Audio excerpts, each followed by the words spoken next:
Hello ಮಕ್ಕಳೇ, ನಿಮಗೆ ಕನ್ನಡ ತರಗತಿಗೆ ಮತ್ತೊಮ್ಮೆ ಸ್ವಾಗತ. ಇದು 4ನೇ ತರಗತಿಯ ಕನ್ನಡ ಭಾಷಾ ತರಗತಿಯಾಗಿದೆ.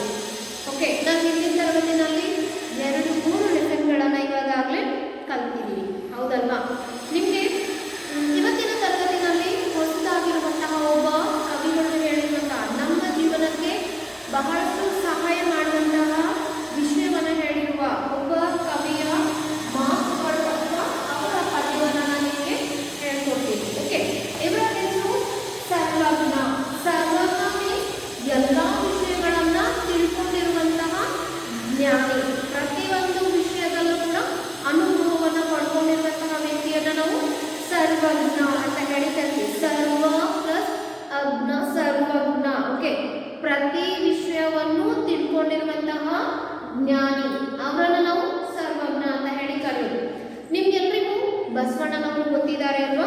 ಬಸವಣ್ಣನವರ ವಚನಗಳು ತುಂಬಾನೇ ಪ್ರಸಿದ್ಧವಾಗಿರುವಂಥವು. ಅವರ ಒಂದು ವಚನ, ನುಡಿದರೆ ಮುತ್ತಿನ ಹಾರದಂತಿರಬೇಕು, ನುಡಿದರೆ ಮಾಣಿಕ್ಯದ ದೀಪ್ತಿಯಂತಿರಬೇಕು, ನುಡಿದರೆ ಶಿವಲಿಂಗ ಮೆಚ್ಚಿ ಹೌದು ಹೌದು ಎನ್ನುತ್ತಿರಬೇಕು.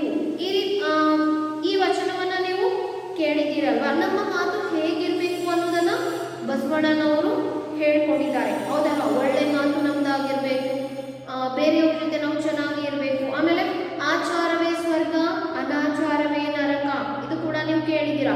ಕಲಬೇಡ, ಕೊಲಬೇಡ, ಹುಸಿಯ ನುಡಿಯಲು ಬೇಡ, ಅನ್ಯರಿಗೆ ಅಸಹ್ಯ ಪಡಬೇಡ, ಇದಿರು ಹಳಿಯಲು ಬೇಡ, ತನ್ನ ಬಣ್ಣಿಸಬೇಡ. ನಾವು ಹೇಗೆ ಇರಬೇಕು ಅನ್ನುವಂಥದ್ದನ್ನ ಬಸವಣ್ಣನವರು ತಮ್ಮ ವಚನದಲ್ಲಿ ಹೇಳಿರುವುದನ್ನು ನೀವು ಕೇಳಿರ್ತೀರಾ. ಎಲ್ರಿಗೂ ಕೂಡ ಬಸವಣ್ಣನವರ ವಚನಗಳು ಗೊತ್ತಿದೆ, ಹೌದಲ್ವಾ? ಹಾಗೆಯೇ ಇಲ್ಲಿ ಸರ್ವಜ್ಞ ಇವರು ಕೂಡ ಕನ್ನಡ ಭಾಷೆಯಲ್ಲಿ ತ್ರಿಪದಿಗಳು ಅಂದರೆ 3 ಸಾಲನ್ನು ಹೊಂದಿರುವಂತಹ ಪದ್ಯ. ಸೊ ಆ 3 ಸಾಲಲ್ಲಿನೇ ನಮಗೆ ಅಪಾರವಾಗಿರುವಂತಹ ಜ್ಞಾನವನ್ನ ಹೇಳಿಕೊಟ್ಟಿದ್ದಾರೆ.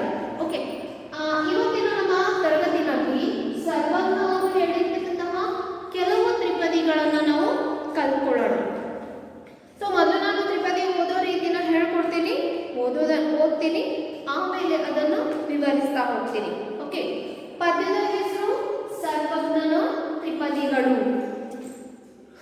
ಅನ್ನವನ್ನು ಇಕ್ಕುವುದು, ನನ್ನಿಯನು ನುಡಿಯುವುದು, ತನ್ನಂತೆ ಪರರ ಬಗೆದೊಡೆ ಕೈಲಾಸ, ಭಿನ್ನಾಣವಕ್ಕೂ ಸರ್ವಜ್ಞ.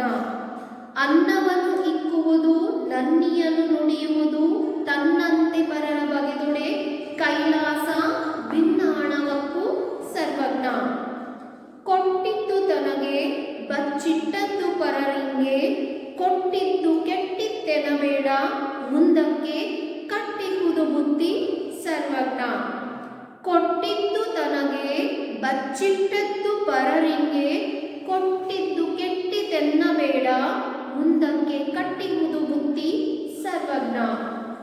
ಜಾತಿಹೀನನ ಮನೆಯ ಜ್ಯೋತಿತಾಹೀನವೇ, ಜಾತಿ ವಿಜಾತಿ ಎನ್ನಬೇಡ, ದೇವನೊಲಿದಾತನೇ ಜಾತ ಸರ್ವಜ್ಞ. ಜಾತಿಹೀನನ ಮನೆಯ ಜ್ಯೋತಿತಾಹೀನವೇ, ಜಾತಿ ವಿಜಾತಿ ಎನ್ನಬೇಡ, ದೇವನೊಲಿದಾತನೇ ಜಾತ ಸರ್ವಜ್ಞ. ಆಗಬ ಈಗಬ ಹೋಗಿ ಬಾ ಎನ್ನದಲೇ, ಆಗಲೇ ಕರೆದು ಕೊಡುವನ ಧರ್ಮ ಹೊನ್ನಾಗದೆ ಬಿಡದು ಸರ್ವಜ್ಞ. ಆಗಬ ಈಗಬ ಹೋಗಿ ಬಾ ಎನ್ನದಲೇ, ಆಗಲೇ ಕರೆದು ಕೊಡುವನ ಧರ್ಮ ಹೊನ್ನಾಗದೆ ಬಿಡದು ಸರ್ವಜ್ಞ. ನಡೆಯುವುದೊಂದೇ ಭೂಮಿ, ಕುಡಿಯುವುದೊಂದೇ ನೀರು, ಸುಡುವಗ್ನಿಯೊಂದೇ ಇರುತ್ತಿರಲು, ಕುಲಗೋತ್ರ ನಡುವೆ ಎತ್ತಣದು ಸರ್ವಜ್ಞ. ನಡೆಯುವುದೊಂದೇ ಭೂಮಿ, ಕುಡಿಯುವುದೊಂದೇ ನೀರು, ಸುಡುವಗ್ನಿಯೊಂದೇ ಇರುತ್ತಿರಲು, ಕುಲಗೋತ್ರ ನಡುವೆ ಎತ್ತಣದು ಸರ್ವಜ್ಞ. ಕೋಪವೆಂಬುದು ತಾನು ಪಾಪದ ನೆಲೆಗಟ್ಟು, ಆಪತ್ತು ಸುಖವು ಸರಿಯೆಂದು ಕಾಂಬವಗೆ,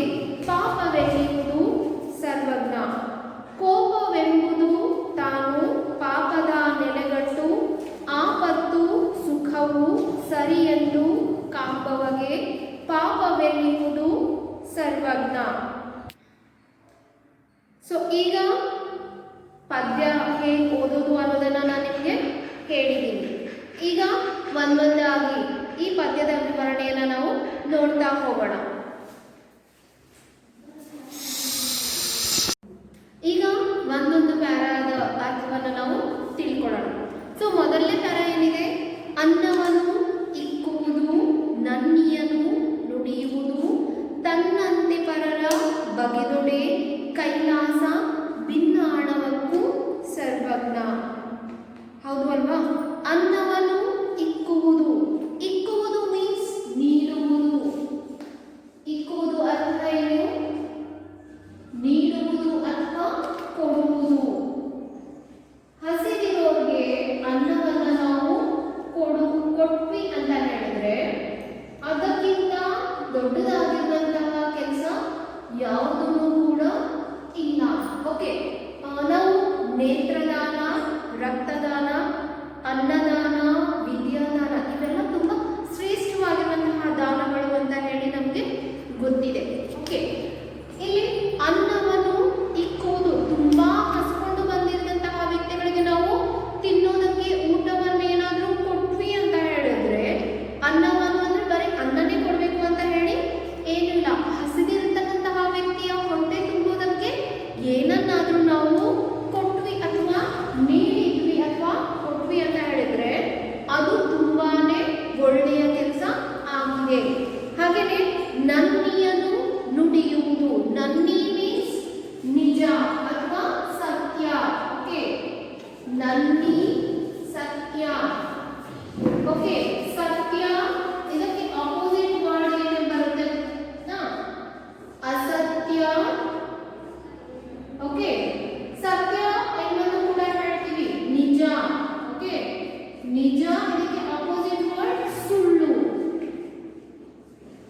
ಸತ್ಯ ಇದಕ್ಕೆ ವಿರುದ್ಧ ಪದ ಅಸತ್ಯ. ಸತ್ಯಕ್ಕೆ ಇನ್ನೊಂದು ನಾವು ನಿಜ ಅಂತ ಕೂಡ ಹೇಳ್ತೀವಿ, ಇದರ ವಿರುದ್ಧ ಪದ ಸುಳ್ಳು ಆಗಿದೆ. ಸೊ ಇಲ್ಲಿ ನಿಜವನ್ನ ಹೇಳುವುದು, ನನ್ನಿಯನು ನುಡಿಯುವುದು ಅಂದ್ರೆ ನಿಜವನ್ನ ಹೇಳ್ತಕ್ಕಂತಹದ್ದು. ಕೆಲವರು ಅಭ್ಯಾಸ ಇರುತ್ತೆ, ಪ್ರತಿ ಮಾತಿಗೂ ಕೂಡ ಸುಳ್ಳನ್ನ ಹೇಳ್ತಾ ಇರ್ತಾರೆ. ನಾನು ಏನಾದ್ರೂ ತಪ್ಪು ಮಾಡಿದೆ ಅಂತ ಹೇಳಿದ್ರೆ ನಾನು ಬಯಸ್ಕೊಳ್ತೀನಿ ಅನ್ನೋದು ಅವ್ರಿಗೆ ಗೊತ್ತಾಯ್ತು ಅಂದ್ರೆ ಏನ್ ಹೇಳ್ತಾರೆ, ನಾನು ಅದನ್ನ ಮಾಡಿಲ್ಲ, ನನ್ಗದು ಗೊತ್ತಿಲ್ಲ ಅಂತ ಹೇಳಿ ಸುಳ್ಳನ್ನ ಹೇಳ್ತಾರೆ. ಹೌದು ಅಲ್ವಾ? ಅದಕ್ಕೇನೆ ನಿಜವನ್ನ ಹೇಳುವಂತಹ ಅಭ್ಯಾಸ ಏನು ಇದೆ, ತನ್ನಂತೆ ಪರರ ಬಗೆದೊಡೆ. ತನ್ನಂತೆ ಅಂದ್ರೆ ನಾನು ಹೇಗೆ ಇದೀನೋ ಪರರ ಬೇರೆಯವರನ್ನು ಕೂಡ, ನಮ್ಮ ಸುತ್ತಮುತ್ತಲು ತುಂಬಾ ಜನ ಇದ್ದಾರೆ, ಹೌದಾ? ಸೊ ನಾನು ಹೇಗೆ ಇದೀನೋ ಅವರು ಕೂಡ ನನ್ನ ಹಾಗೇನೆ ಇದ್ದಾರೆ. ಬಗೆದೊಡೆ ಮೀನ್ಸ್ ನನ್ನಂತೆ ಅವರು ಕೂಡ ಇದ್ದಾರೆ ಅಂತ ಹೇಳಿ ನಾವು ಅರ್ಥ ಮಾಡ್ಕೊಳ್ಳುವಂತಹದ್ದು. ಅದಕ್ಕೆ ಬಗೆದೊಡೆ ಅಂತ ಹೇಳಿ ಕರಿತೀವಿ. ನನ್ನ ಹಾಗೇನೆ ಅವರು ಕೂಡ ಮನುಷ್ಯ ಆಗಿದ್ದಾರೆ, ಒಂದು ಜೀವಿ ಆಗಿದ್ದಾರೆ.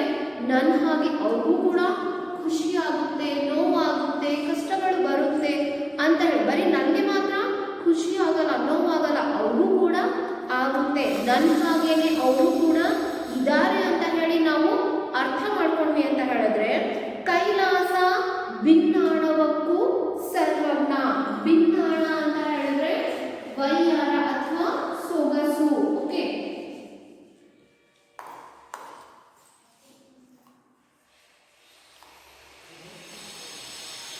ಸೊ ಇಲ್ಲಿ ಹಸಿದವರಿಗೆ ಅನ್ನವನ್ನು ಕೊಡುವಂತಹದ್ದು, ಸುಳ್ಳು ಹೇಳದೇ ಇರುವುದು, ನನ್ನ ಹಾಗೇನೆ ಬೇರೆಯವರನ್ನು ಕೂಡ ಆಗಿದ್ದಾರೆ, ನನ್ನ ಹಾಗೇನೆ ಅವರು ಕೂಡ ಮನುಷ್ಯರು ಅನ್ನುವಂತಹ ಯೋಚನೆ ನನಗೆ ಬಂದಿತ್ತು, ಅದೇ ರೀತಿ ನಾನು ಜೀವನವನ್ನ ಮಾಡ್ತಾ ಇದ್ದೆ ಅಂತ ಹೇಳಿದ್ರೆ ಏನಾಗುತ್ತೆ, ಆ ನಮ್ಮ ಜೀವನ ಕೈಲಾಸಕ್ಕಿಂತನೂ ಸುಂದರವಾಗಿ ಇರುತ್ತೆ. ಕೈಲಾಸ ಶಿವನು ವಾಸ ಮಾಡುವಂತಹ ಜಾಗ ಆಗಿದೆ, ಹೌದಲ್ವಾ? ಸೊ ಆ ಕೈಲಾಸ ಎಷ್ಟು ಪವಿತ್ರವಾದ ಜಾಗ ಆಗಿದೆ, ಅದರ ಸೌಂದರ್ಯಕ್ಕಿಂತಲೂ ಅದರ ಬೆಳಕಿಗಿಂತಲೂ ನಮ್ಮ ಜೀವನ ಆಗಿರುತ್ತೆ. ಅದಕ್ಕಾಗಿ ನೀವು ಈ ರೀತಿಯ ಜೀವನವನ್ನ ನಡೆಸೋದ್ರ ಮೂಲಕ ನಿಮ್ಮ ಜೀವನ ಕೈಲಾಸಕ್ಕಿಂತಲೂ ಸುಂದರವಾಗಿ ಇರೋ ಹಾಗೆ ನೀವು ಮಾಡ್ಕೊಳ್ಳಿ ಅಂತ ಹೇಳಿ ಸರ್ವಜ್ಞ ಮೊದಲ ಪ್ಯಾರಾದಲ್ಲಿ ಹೇಳಿದ್ದಾರೆ. ಓಕೆ, ನಂತರದ ಪ್ಯಾರ, ಕೊಟ್ಟಿದ್ದು ತನ್ನ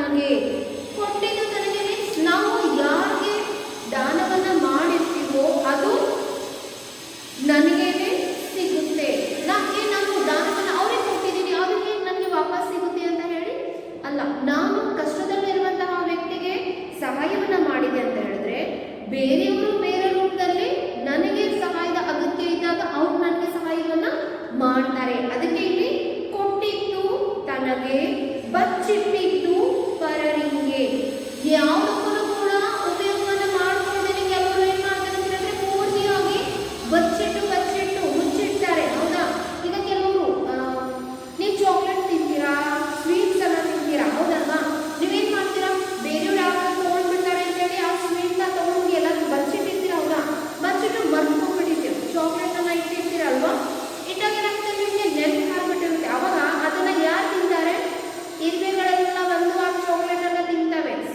ಸ್ವೀಟ್ಸ್ ಅನ್ನ ತೆಗೆದಿಟ್ಟಿದ್ವಿ ಅಂದ್ರೆ, ತಿನ್ನೋ ವಸ್ತುನ ಎಲ್ಲಾದ್ರೂ ಎಲ್ಲಿ ಬೇಕಲ್ಲಿ ತೆಗೆದು ಇಟ್ಬಿಟ್ಟಿದ್ವಿ ಅಂದ್ರೆ ಅದನ್ನೆಲ್ಲ ಏನ್ ಮಾಡುತ್ತೆ, ಇರುವೆಗಳು ಬಂದು ತಿಂತವೆ ಅಲ್ವಾ? ಅದಕ್ಕೇನೆ ಬಚ್ಚಿಟ್ಟಿದ್ದು ಪರರಿಗೆ. ನಮಗೆ ಸಮಯಕ್ಕೆ ಸರಿಯಾಗಿ ಬಳಕೆಯನ್ನ ಮಾಡ್ಕೊಳ್ದೆ, ಬೇರೆಯವರಿಗೆ ಸಹಾಯನೂ ಕೂಡ ಮಾಡದೆ ನಾವೇ ಅದನ್ನ ಬಚ್ಚಿಟ್ಕೊಂಡಿದ್ವಿ ಅಂತ ಹೇಳಿದ್ರೆ, ನಾವು ಇಲ್ಲ ಅಂತ ಹೇಳಿದಾಗ ಒಂದ್ ಕಡೆ ನಾವು ಸಂಭೋಗ್ಬಿಟ್ವಿ ಅಂತ ಇಟ್ಕೊಳ್ಳಿ. ಸೊ ಅದೆಲ್ಲ ಯಾರಿಗೆ ಹೋಗುತ್ತೆ? ಬೇರೆಯವ್ರಿಗೆ ಹೋಗುತ್ತೆ. ನಾವು ತೆಗೆದಿಟ್ಟಿದ್ದನ್ನ ನಾವು ಬಳಕೆ ಮಾಡ್ಕೊಳ್ಳಲ್ಲ. ಅದಕ್ಕೆ ಯಾವತ್ತು ನಮಗೆ ಎಷ್ಟು ಅಗತ್ಯ ಇದೆಯೋ ಅಷ್ಟನ್ನ ಮಾತ್ರ ನಾವು ಬಳಸ್ಕೋಬೇಕು, ಅದನ್ನ ವೆಚ್ಚ ಮಾಡ್ಕೋಬೇಕು. ಜಾಸ್ತಿ ಬಳಸಿದ್ವಿ ಅಥವಾ ಜಾಸ್ತಿ ಗಳಿಸೋದಕ್ಕೆ ಪ್ರಯತ್ನ ಮಾಡಿದ್ವಿ ಅಂತ ಹೇಳಿದ್ರೆ ಅದನ್ನೆಲ್ಲ ನಾವು ಕೂಡಿಡ್ತೀವಿ. ಓಕೆ, ಈಗ ಕೆಲವರು ಜಿಪುಣರಾಗಿರ್ತಾರೆ, ₹1 ಕೂಡ ತೆಗೆದು ಖರ್ಚು ಮಾಡೋದಕ್ಕೆ ಕೂಡ ಹಿಂದೆ ಮುಂದೆ ಮಾಡ್ತಿರ್ತಾರೆ. ಸೊ ಅಂತಹ ಅಭ್ಯಾಸವನ್ನ ನೀವು ಮಾಡ್ಕೋಬೇಡಿ. ಬೇರೆಯವರಿಗೆ ಅಥವಾ ನಾಳೆಗಿರ್ಲಿ ಅಂತ ಹೇಳಿ ಅದನ್ನ ತೆಗೆದಿಡುವಂತಹ ಕೆಲಸವನ್ನ ಮಾಡಬೇಡಿ. ಬೇರೆಯವರಿಗೆ ಸಹಾಯವನ್ನ ಮಾಡಿ ಅದು ನಿಮ್ಗೆನೆ ವಾಪಸ್ ಸಿಗುತ್ತೆ. ಬಚ್ಚಿಡುವಂತಹ ಕೆಲಸ ಮಾಡಬೇಡಿ, ಅದು ಬೇರೆಯವರ ಪಾಲಾಗುತ್ತೆ. ಕೊಟ್ಟಿದ್ದು ಕೆಟ್ಟಿದ್ದೆನಬೇಡ. ಮತ್ತೆ ನಾನು ಅವ್ರಿಗೆ ಸಹಾಯವನ್ನ ಮಾಡಿ ತಪ್ಪು ಮಾಡಿಬಿಟ್ಟೆ, ನಾನು ಅವ್ರಿಗೆ ಕೊಡಬಾರ್ದಾಗಿತ್ತು, ಬಂದು ಕೇಳಿದ್ರು ಅಂತ ಹೇಳಿ ನಾನು ಕೊಟ್ಬಿಟ್ಟೆ, ಯಾಕಾದ್ರೂ ಕೊಟ್ನು ಅವ್ರಿಗೆ ಅಂತ ಹೇಳಿ ಯಾವತ್ತು ನೀನು ಅನ್ಬೇಡ. ಯಾಕೆಂದ್ರೆ ಇವತ್ತು ನೀನು ಬೇರೆಯವ್ರಿಗೆ ಕೊಟ್ಟಿದ್ಯಾ, ಸಹಾಯವನ್ನ ಮಾಡಿದ್ಯಾ ಅಂತ ಹೇಳಿದ್ರೆ ಮುಂದಕ್ಕೆ ಕಟ್ಟುವುದು ಬುದ್ಧಿ. ಮುಂದಕ್ಕೆ ಮೀನ್ಸ್ ನಿನ್ನ ಭವಿಷ್ಯದ ಜೀವನದಲ್ಲಿ ನಿನ್ಗೆ ರುಚಿಕರವಾಗಿರುವಂತಹ ಬುದ್ಧಿ ಊಟ ನಿನ್ಗೆ ಸಿಗುತ್ತೆ. ಇದರ ಅರ್ಥ ಇವತ್ತು ನೀನು ಬೇರೆಯವ್ರಿಗೆ ಸಹಾಯವನ್ನ ಮಾಡ್ತಿದೀಯ ಅಂತ ಹೇಳಿದ್ರೆ ನಿನ್ನ ಭವಿಷ್ಯದ ಜೀವನದಲ್ಲಿ ನಿನಗೆ ಆ ರೀತಿಯಾಗಿ ಸಹಾಯ ಮಾಡೋದಕ್ಕೆ ತುಂಬಾ ಜನ ಇರ್ತಾರೆ. ನಿನಗೆ ಸಹಾಯದ ಅಗತ್ಯ ಇದ್ದಾಗ ಅವರೇನೆ ಹುಡುಕೊಂಡು ಬಂದು ನಿನಗೆ ಸಹಾಯವನ್ನ ಮಾಡ್ತಾರೆ. ನಿನಗೆ ಮುಂದಿನ ಜೀವನದಲ್ಲಿ ಒಳ್ಳೆಯದಾಗುತ್ತೆ. ಮುಂದಕ್ಕೆ ಕಟ್ಟಿರುವುದು ಬುದ್ಧಿ ಸರ್ವಜ್ಞ. ಸೊ ಇಲ್ಲಿ ನಿನ್ನ ಭವಿಷ್ಯದ ಜೀವನಕ್ಕೆ ಒಳ್ಳೆಯ ಸಮಯ ಅನ್ನುವಂತಹದ್ದು ನಿನಗೆ ಬಂದು ಸಿಗುತ್ತೆ. ಅದಕ್ಕೇನೆ ನೀನು ಬೇರೆಯವರಿಗೆ ಸಹಾಯವನ್ನ ಮಾಡಿದೆ ಅಂದ್ರೆ ಅದು ಪುಣ್ಯದ ರೂಪದಲ್ಲಿ, ಒಳ್ಳೆಯತನದ ರೂಪದಲ್ಲಿ ನಿನಗೆ ವಾಪಸ್ ಸಿಗುತ್ತೆ. ನೀನು ಬಚ್ಚಿಟ್ಟಿದೆ ಅಂತ ಹೇಳಿದ್ರೆ ಅದು ಬೇರೆಯವರ ಪಾಲಾಗುತ್ತೆ, ನಿನಗೆ ಯಾವತ್ತೂ ಅದರ ಪ್ರತಿಫಲ ಸಿಗಲ್ಲ. ಓಕೆ, ಮತ್ತೆ ನಾನು ಬೇರೆಯವರಿಗೆ ಸಹಾಯ ಮಾಡ್ಬಿಟ್ಟೆ, ಮಾಡಬಾರ್ದಿತ್ತು ಅಂತ ಹೇಳಿ ನೀನು ಯಾವತ್ತೂ ಯೋಚನೆಯನ್ನ ಮಾಡಬೇಡ. ಕಷ್ಟದಲ್ಲೇ ಇರೋರಿಗೆ ನೀನು ಸಹಾಯವನ್ನ ಮಾಡಿದ್ಯಾ ಅಂತ ಹೇಳಿದ್ರೆ ಇವತ್ತು ನೀನು ಸಹಾಯ ಮಾಡಿದ್ಯಾ, ಭವಿಷ್ಯದಲ್ಲಿ ನಿನಗೆ ಸಹಾಯ ಮಾಡೋದಕ್ಕೆ ತುಂಬಾ ಜನ ನಿನಗೆ ಬರ್ತಾರೆ, ನಿನಗೆ ಮುಂದೆ ಒಳ್ಳೆಯದಾಗುತ್ತೆ ಅಂತ ಹೇಳಿ ಸರ್ವಜ್ಞ ಕವಿ ಇಲ್ಲಿ ಹೇಳಿದ್ದಾರೆ. ಜಾತಿಹೀನನ ಮನೆಯ ಜ್ಯೋತಿತಾಹೀನವೇ. ಜಾತಿಹೀನನು ಮೀನ್ಸ್ ನಮ್ಮ ಸಮಾಜದಲ್ಲಿ ಜಾತಿ ವ್ಯವಸ್ಥೆ ತುಂಬಾನೇ ಹೆಚ್ಚಾಗಿದೆ. ಇವರು ಮೇಲ್ಜಾತಿಯವರು, ಇವರು ಕೆಳ ಜಾತಿಯವರು, ಆ ಜಾತಿಯವರು, ಈ ಜಾತಿಯವರು ಅಂತ ಹೇಳಿ ತುಂಬಾ ಜನ ಮಾತಾಡೋದನ್ನ, ಅದನ್ನ ಫಾಲೋ ಮಾಡೋದನ್ನ ಕೂಡ ನಾವು ನೋಡಿದೀವಿ. ಹೌದು ಅಲ್ವಾ? ಸೊ ಇಲ್ಲಿ ಕೆಳ ಜಾತಿಯವರು ಅಂದ ತಕ್ಷಣದಲ್ಲೇ ಅವ್ರ ಮನೆಯಲ್ಲಿ ಏನು ದೀಪವನ್ನ ಹಚ್ಚಿರ್ತಾರಲ್ವಾ, ಅದಕ್ಕೇನಾದ್ರೂ ಜಾತಿ ಇದೆನಾ? ಇದು ಕೆಳ ಜಾತಿಯ ಮನೆಯಿಂದ ಬಂದಿರುವ ದೀಪ, ಇದು ಮೇಲ್ಜಾತಿಯವರು ಹಚ್ಚಿರುವಂತಹ ದೀಪ ಅಂತ ಹೇಳಿ ಅದರಲ್ಲಿ ಏನಾದ್ರು ಡಿಫ್ರೆನ್ಸ್ ಇದೆಯಾ? ಮೇಲ್ಜಾತಿಯವರು ಹಚ್ಚಿದ್ರು ಬರುವ ಬೆಳಕು, ದೀಪದ ಬೆಳಕು ಅದೇನೆ, ಕೆಳಜಾತಿಯವರು ಹಚ್ಚಿರುವ ದೀಪದ ಬೆಳಕು ಕೂಡ ಅದೇನೆ. ಅದರಲ್ಲಿ ಯಾವುದೇ ರೀತಿಯಾದಂತಹ ವ್ಯತ್ಯಾಸ ಇಲ್ಲ. ವ್ಯತ್ಯಾಸ ಇರೋದು ಎಲ್ಲಿ? ನಾವು ಯೋಚನೆ ಮಾಡುವಂತಹ ರೀತಿಯಲ್ಲಿ, ನಮ್ಮ ಮನಸ್ಸಲ್ಲಿ, ನಮ್ಮ ಮೆದುಳಲ್ಲಿ ನಾವು ಯೋಚನೆ ಮಾಡುವಂತಹ ರೀತಿಯಲ್ಲಿ ಭೇದ ಭಾವ ಇದೆ, ಡಿಫ್ರೆನ್ಸ್ ಇದೆನೋ ಹೊರತಾಗಿ ಆ ದೀಪದಲ್ಲಿ ಯಾವತ್ತೂ ಕೂಡ ಇಲ್ಲ. ಚಿಕ್ಕ ಮನೆ ಇದೆ ಸ್ವಲ್ಪ ಬೆಳಕು ಕೊಡಬೇಕು, ದೊಡ್ಡ ಮನೆ ಇದೆ ಜಾಸ್ತಿ ಬೆಳಕು ಕೊಡಬೇಕು ಅಂತ ಹೇಳಿ ದೀಪ ಯಾವತ್ತೂ ಅಂದ್ಕೊಳ್ಳಲ್ಲ. ಚಿಕ್ಕದಿದ್ರೂ ಅದೇ ಬೆಳಕೆ, ದೊಡ್ಡದಿದ್ರೂ ಕೂಡ ಅದೇ ಬೆಳಕೆ. ಜಾತಿ ವಿಜಾತಿ ಎನಬೇಡ, ದೇವನೊಲಿದಾತನೇ ಜಾತ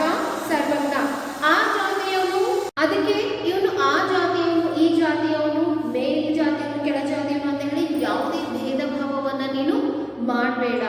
ಯಾರು ಜಾತಿಯ ಭಾವನೆಯಿಂದ ಹೊರಗಡೆ ಇರ್ತಾನೋ, ದೇವರು ಯಾರಿಗೆ ಒಳಗಿರ್ತಾನೋ, ದೇವರ ಆಶೀರ್ವಾದ ಯಾರಿಗೆ ಸಿಕ್ಕಿರುತ್ತೋ ಅವನೇ ನಿಜವಾದಂತಹ ಜಾತ ಆಗಿರ್ತಾನೆ, ನಿಜವಾದಂತಹ ಮನುಷ್ಯ ಆಗಿದ್ದಾನೆ. ಇನ್ನು ಜಾತಿಗೆ ಹೆಚ್ಚು ಇಂಪಾರ್ಟೆನ್ಸ್ ಅನ್ನ ಕೊಡಬೇಡ, ಹೆಚ್ಚು ಪ್ರಾಮುಖ್ಯತೆಯನ್ನ ಕೊಡಬೇಡ.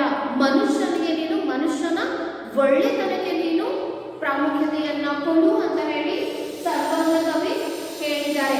ಇಲ್ಲಿ 3 ಪ್ಯಾರಾಗಳನ್ನು ನೋಡಿ ಕೊನೆಯಲ್ಲಿ ಸರ್ವಜ್ಞ ಅನ್ನುವಂತಹ ಬಂದಿದೆ ಅಲ್ವಾ. ಇದು ಸರ್ವಜ್ಞ ಕವಿಯ ಅಂಕಿತ ನಾಮ. ಸರ್ವಜ್ಞ ಅನ್ನುವಂತಹ ಹೆಸರಿನಲ್ಲಿ ಅವರು ತಮ್ಮ ತ್ರಿಪದಿಗಳ ರಚನೆಯನ್ನ ಮಾಡಿದ್ದಾರೆ.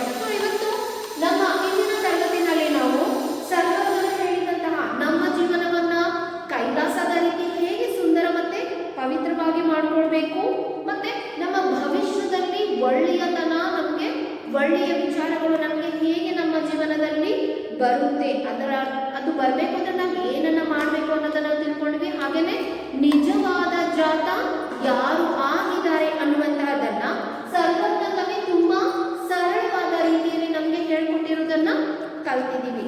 ಇನ್ನು ಮುಂದಿನ ವಿಚಾರಗಳಲ್ಲಿ ಮತ್ತೆ ಹೊಸ ವಿಷಯಗಳನ್ನ ತಗೊಂಡು ಮತ್ತೆ ನಿಮ್ಮ ಮುಂದೆ ಬರ್ತೀನಿ. ಸೊ ಅಲ್ಲಿ ತನಕ ಈ ಪದ್ಯವನ್ನ ಓದ್ತಾ ಇರಿ. ಹಾಗೇನೆ ಇಲ್ಲಿ ಬರೆದಿರೋ ಎಲ್ಲಾ ಶಬ್ದಗಳನ್ನ